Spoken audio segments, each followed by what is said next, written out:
Görüm, həcmli naxış tikmədə hansı tikiş növləri var? Bir də hansı tikiş üsullarından istifadə olunur? Deməli, tikiş üsulları iynə qabağa, iynə arxayadır. Ay, Tikiş sağ ol. üsulları. Tikiş növlərdə saplar həcmli naxış tikmədir, xaçvari həcmli naxış tikmədir. Bir də sıx tikişli həcmli naxış tikmədir. Aha, doğrudur. İndi sual. Bu növlərdən, yəni həcmli naxış tikmədən söhbət gedir. Bunun hansı növü idi ki, dedik, sapların çarpazlaşması hesabına o qabarıqlıq əldə olunurdu? Xaçvari həcmli naxış tikmədir. Xaçvaridir. Bəs yaxşı, saplarla həcmli naxış tikmədə o qabarıqlıq nəyin hesabına əldə olunurdu? Nazik və qalınlıq. Ay, sağ olun. Bax, bayaqları göstərdim ay ekranda, düzdürmü? Yaddaşa vurduq, lap yaxşı. Bir dəfə testdə görmüşdüm, ona görə onu qeyd Ay, etmişdim. sağ olun. Bəli, lap yaxşı. Onlardan çox suallar salmışam, sınaqlarımda var.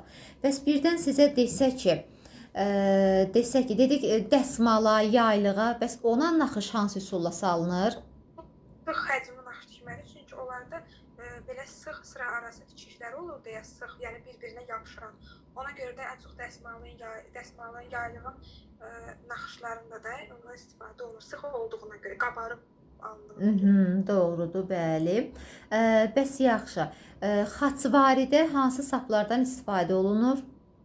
Xaçvaridə dəyəncavlılığı yazmışdım. Viskozlu, yunlu, ipəkdə. Viskoz. İki dənə cəmi sap keçir. Bir xaçvaridə keçir. Orada söz yirdi. Ay, sağ olun. Açar sözümüz var idi. Xaçvaride bu var, xaçvari bu. Bu viskos.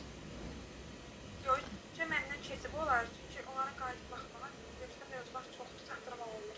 Çünki qayıtsam tamamilə aləmi buradan bitirdim. Yox, baxın, aləmi vurmayın, düz indi sizlər gec qoşulmusunuz, amma görürəm, əlinizdən gələni eləyirsiniz, çalışırsınız, amma yenə də qayıdıb baxın, baxmaqda fayda var, hələ də gec deyil, yaxşı.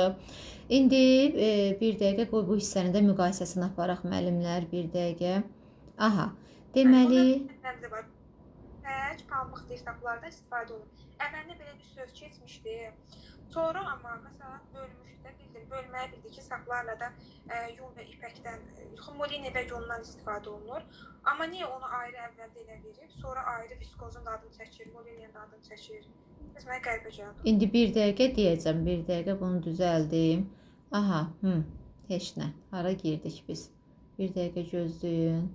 Vurğulamanı istəmirdim, axı mən qələmi istəyirdim. Hanı qələmimiz hara getdi? Deməli, indi onların altından xətt çəkəcəm, göstərəcəm sizə. Bunu sonra silərəm, eybi yox. Demək, indi baxırıq müəllimlər.